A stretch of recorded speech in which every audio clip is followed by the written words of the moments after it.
Bismillah, nous demandons ta sagesse et ta miséricorde au Seigneur.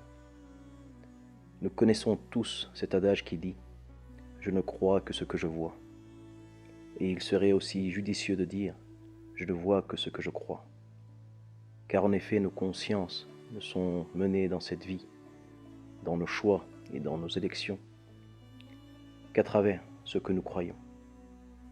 Ce sont bien donc les croyances qui mènent ce monde, et nos volontés ne font, bon gré mal gré, que se soumettre à elles. Lorsque nous avons dit cela, la question qui nous vient immédiatement à l'esprit est qu'est-ce qui définit donc nos croyances? Seraient-elles toutes le fruit de nos perceptions personnelles, qui ne pourraient être dans ce cas-là que relatives, vu la condition de contingence qui est la nôtre et la finitude de notre existence?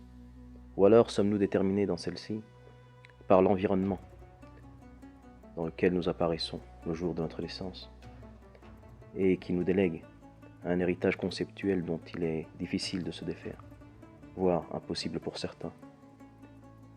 Nous finissons d'ailleurs, pour la plupart, par défendre cet héritage corps et âme, en oubliant que nous ne l'avions même pas choisi et que nous y étions tombés, comme tomba un jour ce personnage imaginaire, Obélix, dans la potion magique, sans en connaître la véritable nature.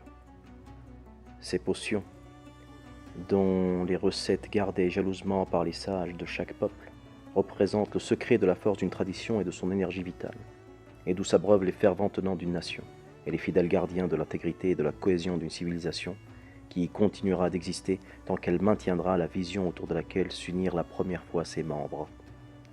Le problème dans tout cela est que ces croyances, même si elles sont à la base de toute société humaine et durent très longtemps dans l'histoire, finissent toujours par s'affaiblir ou même disparaître lorsqu'elles sont fausses.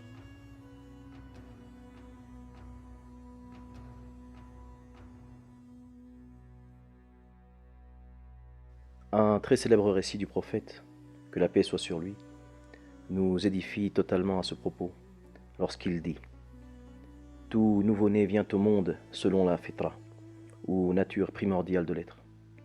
Cette même nature qui intègre en elle les racines de la vraie connaissance, une faculté innée qui permet de discerner entre la vérité et le mensonge dans les croyances. » Il dit ensuite « Et ce sont ses parents, ou éducateurs, qui le judaïsent, le christianisent ou le masdéisent. » Et nous pourrions ajouter, à travers de cette dialectique prophétique basée sur la révélation, toute autre croyance ou tradition, ou système de croyance. Cette nature, ou fitra, qui intègre cette boussole qui nous permet de nous diriger, lorsque, en rapport avec ce qui nous a été inculqué, nous nous dévions du sens de cette vérité qui est en nous. Celle-ci même qui se trouve scellée dans les profondeurs inscrutables de nos êtres, qui se lie de manière indivisible à la seule et unique tradition révélée de tous les véritables prophètes, dont le dernier à surgir en cette humanité eut pour mission d'éterniser cette vérité en la transmettant à tous les êtres, à qui Dieu s'adresse par sa révélation universelle. Que la paix soit sur l'homme parfait, que Dieu dénomma Muhammad, le point cosmologique de l'existence. Et comme dit le sage, « Ô toi qui cherches le chemin qui conduit au secret, reviens sur tes pas, car c'est en toi que se trouve le secret tout entier. »